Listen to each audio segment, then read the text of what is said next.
Mga pagbasa ng mga salita ng makapangyarihang Diyos.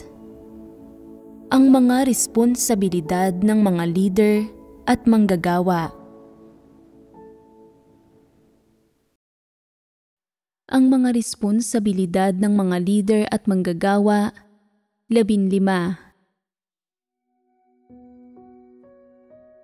Ika-12 item. Agaran at tumpak na tukuyin ang iba't ibang tao, pangyayari, at bagay na nakagagambala at nakagugulo sa gawain ng Diyos at sa normal na kaayusan ng iglesia. Pigilan at limitahan ang mga iyon at ituwid ang mga bagay-bagay. Dagdag pa rito, pagbahaginan ang katotohanan upang magkaroon ng pagkilatis ang hinirang na mga tao ng Diyos sa pamamagitan ng mga gayong bagay at matuto sila mula sa mga iyon. Ikatlong bahagi. Ang iba't ibang tao, pangyayari, at bagay na nakagagambala at nakagugulo sa buhay iglesia. Noong huling pagtitipon, nagbahaginan tayo tungkol sa ika-12 responsibilidad ng mga leader at manggagawa. Agaran at tumpak na tukuyin ang iba't ibang tao, pangyayari, at bagay na nakagagambala at nakagugulo sa gawain ng Diyos at sa normal na kaayusan ng iglesia. Pigilan at limitahan ang mga iyon at ituwid ang mga bagay-bagay. Dagdag pa rito, pagbahaginan ang katotohanan upang magkaroon ng pagkilatis ang hinirang na mga tao ng Diyos sa pamamagitan ng mga gayong bagay at matuto sila mula sa mga iyon.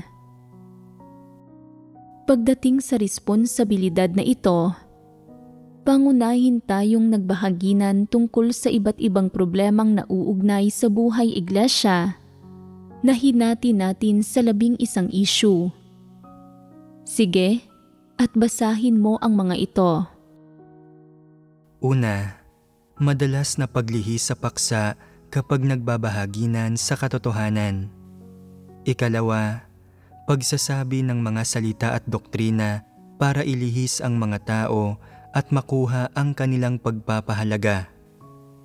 Ikatlo, pagdadaldal tungkol sa mga usapin sa tahanan, pagbubuo ng mga personal na koneksyon, at pag-aasikaso sa mga personal na usapin.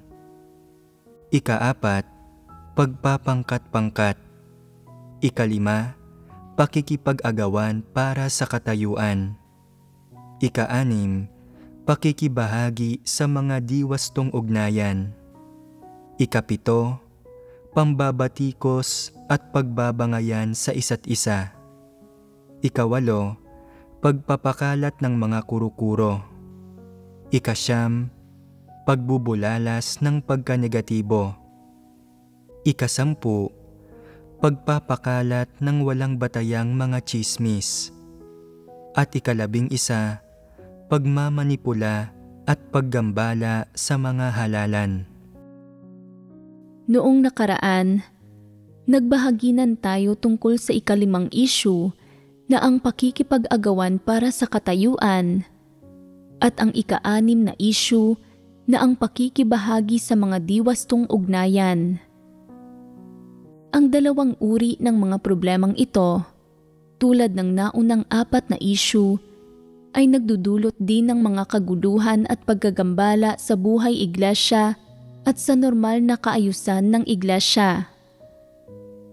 Kung titingnan ang kalikasan ng dalawang uri ng mga problemang ito, ang pinsalang idinudulot ng mga ito sa buhay iglesia at ang epekto ng mga ito sa buhay pagpasok ng mga tao, maaaring bumuo ang mga ito sa mga tao, pangyayari, at bagay na nakagagambala at nakagugulo sa gawain ng Diyos at sa normal na kaayusan ng iglesia. Ika-7, pambabatikos at pagbabangayan sa isa't isa. Ngayon, magbabahaginan tayo tungkol sa ikapitong issue. Pambabatikos at pagbabangayan sa isa't isa. Ang gayong mga problema ay karaniwan sa buhay iglesia at malinaw sa lahat ng tao. Kapag nagtitipon ang mga tao para kumain at uminom ng salita ng Diyos, magbahaginan tungkol sa mga personal nilang karanasan o magtalakay ng ilang aktwal na problema, ang magkakaibang pananaw o debate tungkol sa kung ano ang tama at mali ay madalas na humahantong sa mga pagtatalo at alitan sa pagitan ng mga tao.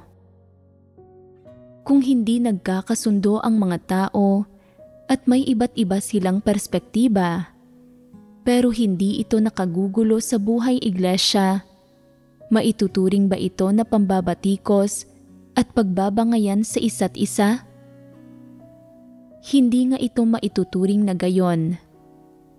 Nabibilang ito sa normal na pagbabahaginan.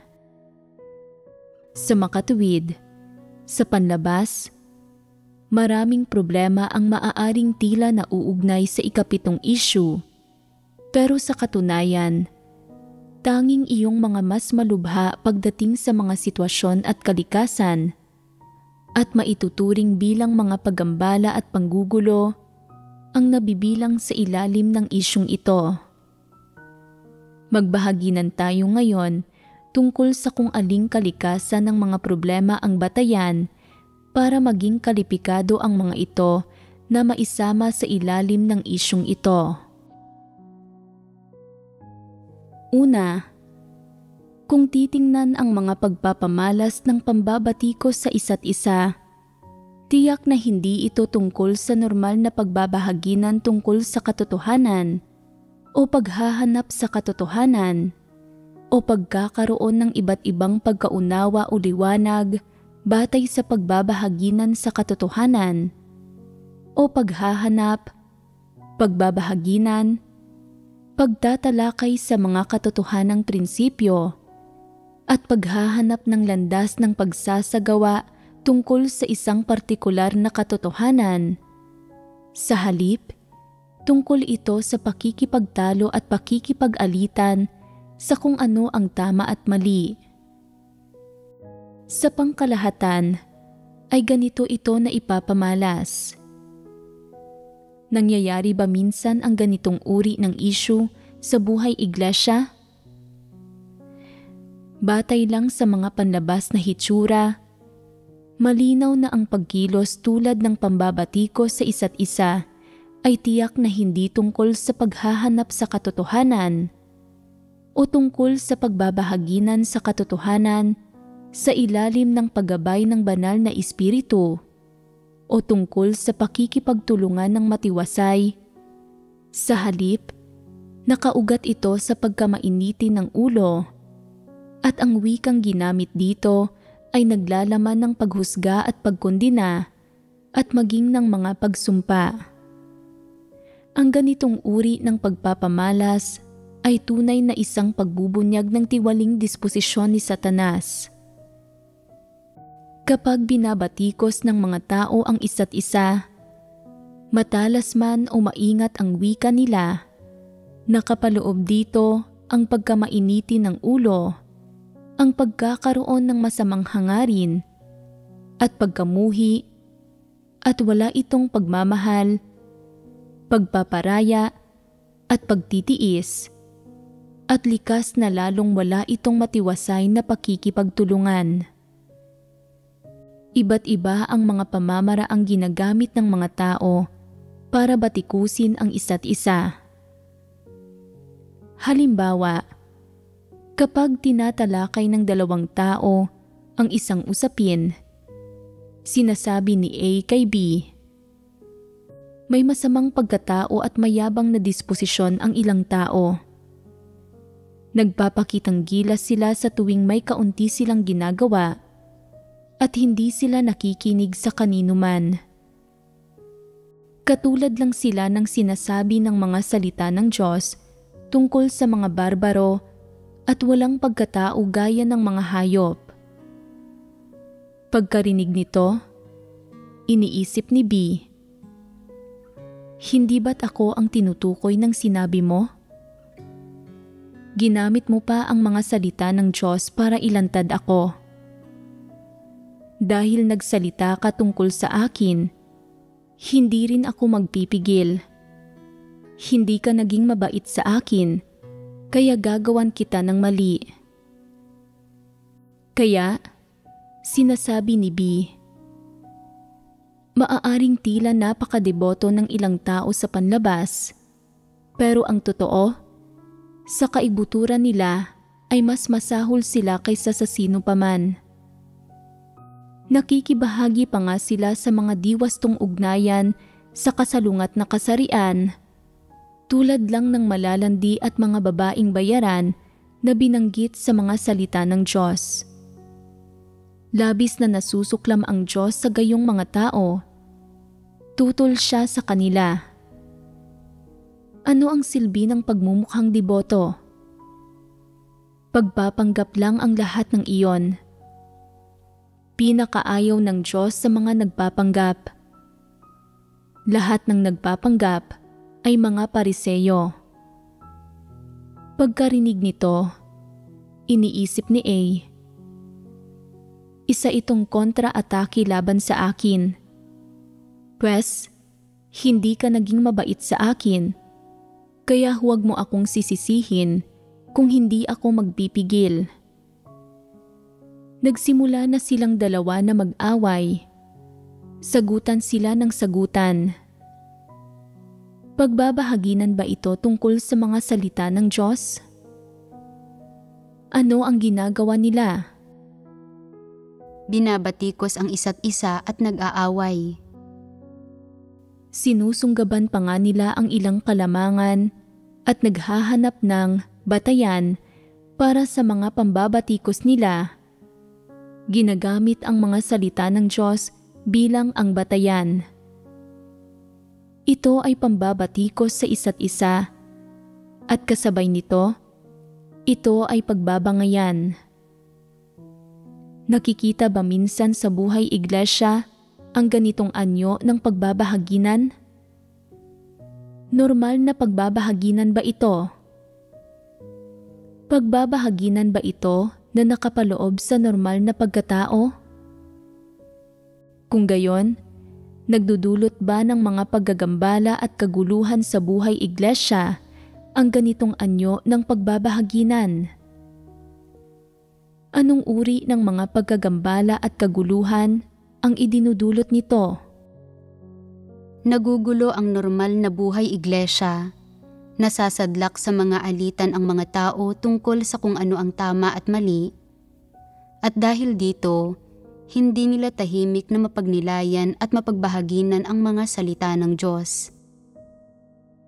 Kapag nakikibahagi ang mga tao sa gayong pakikipag-away at mga pagtatalo tungkol sa kung ano ang tama at mali, at nagsasagawa sila ng mga personal na pambabatikos sa panahon ng buhay iglesia, gumagawa pa rin ba ang banal na espiritu?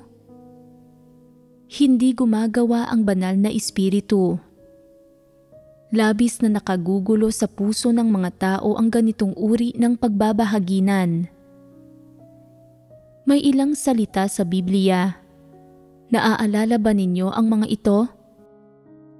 Muling sinasabi ko sa inyo na kung pagkasunduan ng dalawa sa inyo sa lupa ang nauukol sa anumang bagay na kanilang hihingin, ay gagawin sa kanila ng aking Ama na nasa langit. Sapagkat kung saan nagtitipon ang 2 o 3 sa aking pangalan, ay naroroon ako sa gitna nila. Ano ang ibig sabihin ng mga salitang ito? Kapag nagtitipon-tipon ang mga tao sa harap ng Diyos, kailangan maging iisa ang puso at isip nila sa Diyos at kailangan nilang magkaisa sa harap ng Diyos. Magkakaloob lang ang Diyos ng mga pagpapala sa kanila at gagawa lang ang banal na espiritu kapag iisa ang puso at isip ng mga tao. Pero iisa ba ang puso at isip ng 2 taong nagtatalo Nakakabanggit ko ngayon lang? Ano ang ginagawa nila? Pambabatikos sa isa't isa, pakikipag-away, at maging paghusga at pagkondena. Bagamat hindi sila gumamit ng masasamang salita ng pagsumpa o nagbanggit ng mga pangalan sa panlabas, ang motibasyon sa likod ng mga salita nila ay hindi ang pagbahaginan o paghahanap sa katotohanan, at hindi sila nagsasalita sa loob ng konsensya at katwiran ng normal na pagkatao. Ang bawat salitang sinasabi nila ay iresponsable at may pagka-agresibo at pagkamapaminsala. Hindi umaayon ang bawat salita sa mga katunayan, ni wala itong anumang batayan. Ang bawat salita ay hindi tungkol sa paghusga sa isang usapin nang ayon sa mga salita at hinihingi ng Diyos. Tungkol ito sa pagsisimula ng mga personal na pambabatikos, paghusga, at pagkondena batay sa mga sarili nilang kagustuhan at kalooban laban sa isang taong kinamumuhian at minamaliit nila.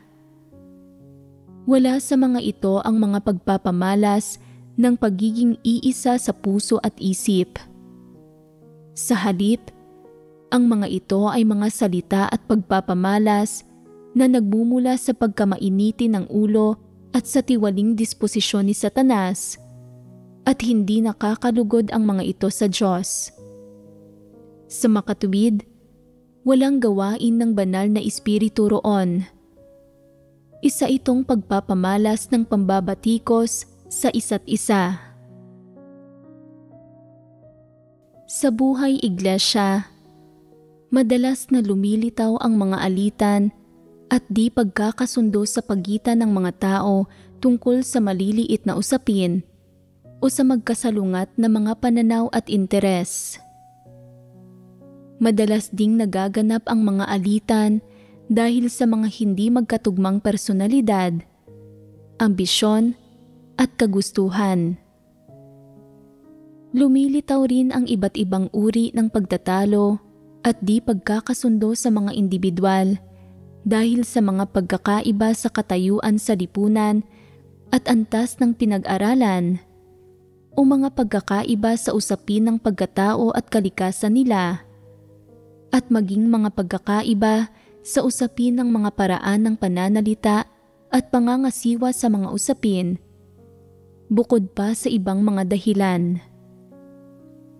Kung hindi hahangarin ng mga tao na lutasin ang mga isyong ito gamit ang salita ng Diyos, kung walang pagkakaunawaan, pagpaparaya, pagsuporta, at pagtulong sa isa't isa, at kung sa halip ay magkikimkim ang mga tao ng mga pagkiling at pagkamuhi sa puso nila, at tatratuhin ang isa't isa ng may pagkamainiti ng ulo sa loob ng mga tiwaling disposisyon, malamang nahahantong ito sa mga pambabatikos at paghusga sa isa't isa.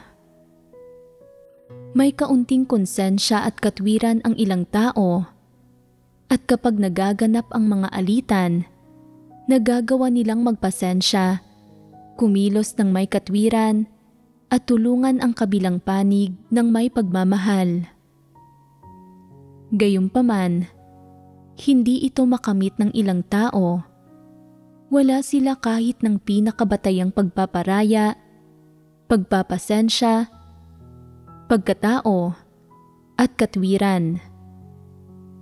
Madalas silang nagkakaroon ng iba't ibang pagkiling, paghihinala, at maling pagkaunawa laban sa iba tungkol sa maliliit na usapin o sa iisang salita o ekspresyon ng mukha na humahantong sa pagkakaroon nila ng iba't ibang uri ng kaisipan, pagdududa, paghusga, at pagkondena sa mga ito sa puso nila. Madalas na nagaganap sa loob ng iglesia ang mga penomenong ito at kadalasang nakakaapekto sa normal na ugnayan sa pagitan ng mga individual sa matiwasay na pakikisalamuhan ng mga kapatid at maging sa pagbabahagi na nila sa mga salita ng Diyos. Karaniwang lumilitaw ang mga alitan kapag nakikisalamuha ang mga tao sa isa't isa. Pero kung madalas na lumitaw ang gayong mga isyu sa buhay iglesia, pwedeng makaapekto, makagulo, at makasira pa nga ang mga ito sa normal na buhay iglesia. Halimbawa, kung magsisimula ang isang tao ng isang pagtatalo sa isang pagtitipon, magugulo ang pagtitipong iyon. Hindi magbubunga ang buhay iglesia at walang anumang makakamit iyong mga dumadalo sa naturang pagtitipon. At sa katunayan, ay magtitipon-tipon sila ng walang saysay at mag-aaksaya ng oras nila. Dahil dito, nakaapekto na ang mga isyong ito sa normal na kaayusan ng buhay iglesia. A. Ilang uri ng pagpapamalas ng pambabatikos at pagbabangayan sa isa't isa. Una, paglalantad ng mga pagkukulang ng isa't isa. Mahilig magdaldala ang ilang tao tungkol sa mga usapin sa tahanan at di mahahalagang paksa sa panahon ng mga pagtitipon. At nakikipag-usap sila tungkol sa maliliit na usapin sa tahanan at nakikipagdaldalan sa mga kapatid sa tuwing nakakatagpo nila ang mga ito. At dahil dito, ay nararamdaman ng mga kapatid na wala silang magawa. Maaaring may isang taong tumindig para sumingit sa kanila. Pero ano ang nangyayari pagkatapos? Kung palagi silang sinisingitan, hindi sila nasisiyahan at nagiging problema ang pagiging hindi masaya nila. Iniisip nila, palagi mo akong sinisingitan at hindi mo ako hinahayaang magsalita. Pwes, sisingit din ako kapag nagsalita ka. Kapag nakikipagbahaginan ka tungkol sa mga salita ng Diyos, isisingit ko ang isa pang sipi ng mga salita ng Diyos. Kapag nakikipagbahaginan ka tungkol sa pagkakilala sa sarili mo, makikipagbahaginan ako tungkol sa mga salita ng Diyos na humahatol sa mga tao. Kapag nakikipagbahaginan ka tungkol sa pag-unawa sa mayabang mong disposisyon, makikipagbahaginan ako tungkol sa mga salita ng Diyos hinggil sa pagtukoy sa mga kalalabasan at kahahantungan ng mga tao. Ano man ang sabihin mo, may iba akong sasabihin. Hindi lang iyon. Kung sasali ang iba para sumingit sa kanila, titindig ang individual na ito at babatikusin ang mga ito. Kasabay nito, dahil nagkikimkim siya ng sama ng loob at pagkamuhi sa puso niya, madalas niyang inilalantad sa mga pagtitipon ang mga pagkukulang ng taong sumingit sa kanya. Sinasabi kung paanong nandaya ng ibang mga tao sa negosyo ang taong iyon bago ito nanampalataya sa Diyos. Kung gaano ito kawalang konsensya sa mga pakikitungo nito sa iba at iba pa. Binabanggit niya ang mga bagay na ito sa tuwing nagsasalita ang taong iyon. Sa umpisa, nagagawang magpasensya ng taong iyon, pero sa paglipas ng panahon, nagsisimula na siyang mag-isip. Palagi kitang tinutulungan. Palagi akong nagpaparaya at nagpapasensya sa iyo, pero hindi ka nagpaparaya sa akin kahit papaano. Kung tatratuhin mo ako ng ganito, huwag mo akong sisisihin kung hindi na ako magpipigil. Napakatagal na nating nakatira sa iisang nayon. Kilalang kilala natin ang isa't isa. Binatikos mo ako, kaya babatikusin kita. Inilantad mo ang mga pagkukulang ko, Pero marami ka rin namang pagkukulang. Kaya naman, sinasabi niya, nagnakaw ka pa nga ng mga bagay-bagay noong bata ka pa. Mas kahiya-hiya iyong maliliit na pagnanakaw mo. Kahit papaano, pagnenegosyo naman ang ginawa ko para sa kabuhayan ang lahat ng iyon. Sino ba ang hindi nakakagawa ng ilang pagkakamali sa mundong ito? Paano naman ang pag-uugali mo? Ang pag-uugali mo ay ang pag-uugali ng isang magnanakaw, ng isang mandurukot. Hindi ba't pambabatikos ito sa isa't isa? Ano ang pamamaraan ng mga pambabatikos na ito? Ito ay paglalantad ng mga pagkukulang ng isa't isa, hindi ba? Iniisip pa nga niya, patuloy mong inilalantad ang mga pagkukulang ko. Ipinapaalam sa lahat ang mga ito at ang kahiya-hiyang nakaraan ko para hindi na ako galangin ng iba. Pwes, kung gayon, hindi na rin ako magpipigil. Alam ko kung gaano nakarami ang naging kasintahan mo, kung ilang tao na ng kasalungat na kasarian ang nakarelasyon mo. Nakahanda na ang lahat ng balang ito. Kung ilalantad mo pa ulit ang mga pagkukulang ko at gagalitin mo ako ng husto, isisiwalat ko ang lahat ng maling gawa mo. Ang paglalantad ng mga pagkukulang ng isa't isa ay isang karaniwang issue sa mga taong magkakilala na at marami ng alam sa isa't isa. Maaaring dahil sa di pagkakasundo o dahil may mga alitan o sama ng loob sa pagitan nila, ginagamit ng dalawang tao ang mga luma at maliit na issue bilang sandata para batikusin ang isa't isa sa panahon ng mga pagtitipon. Inilalantad ng dalawang ito ang mga pagkukulang ng isa't isa at binabatikos at kinokondina nila ang isa't isa. Kinukonsumo ang oras ng lahat na dapat sana ay para sa pagkain at pag-inom ng salita ng Diyos at nakakaapekto sa normal na buhay iglesia. Maaari bang magbunga ang gayong mga pagtitipon? Ginaganahan pa bang makipagtipon ang mga tao sa paligid nila? Nagsisimula ng isipin ng ilang kapatid. Talagang problema ang dalawang ito. Ano ba ang silbi ng pagbabanggit sa mga usaping iyon ng nakaraan? Pareho na silang nananampalataya sa Diyos ngayon. Dapat bitiwan na nila ang mga bagay na iyon. Sino ba ang walang mga issue? Hindi ba't humarap na silang dalawa sa Diyos ngayon? Maaaring malutas ang lahat ng isyong ito gamit ang salita ng Diyos. Ang paglalantad ng mga pagkukulang ay hindi pagsasagawa sa katotohanan, ni hindi ito pagkatuto mula sa mga kalakasan ng isang tao para punan ang sariling mga kahinaan. Ito ay mga pambabatikos sa isa't isa. Ito ay satanikong pag-uugali. Nakagugulo at nakasisira sa normal na buhay iglesia ang mga pambabatikos nila sa isa't isa.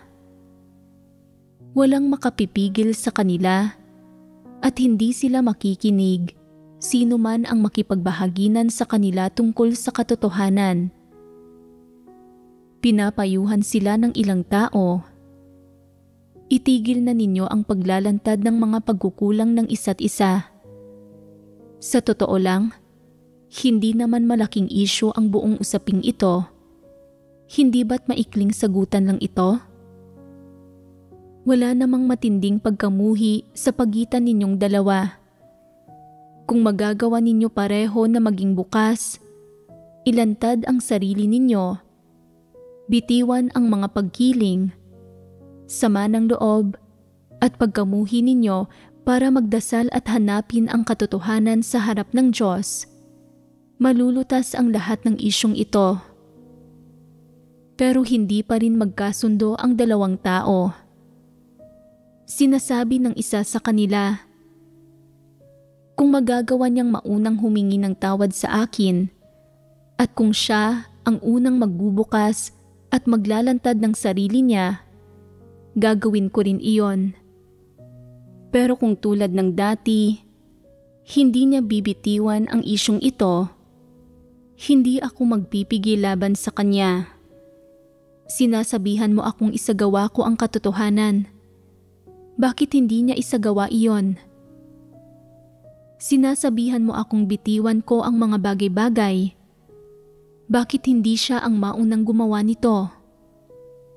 Hindi ba't pagiging hindi makatwiran ito? Nagsisimula silang kumilos ng hindi makatwiran. Walang epekto sa kanila ang payo ng sinuman at hindi sila nakikinig sa pagbabahagi tungkol sa katotohanan.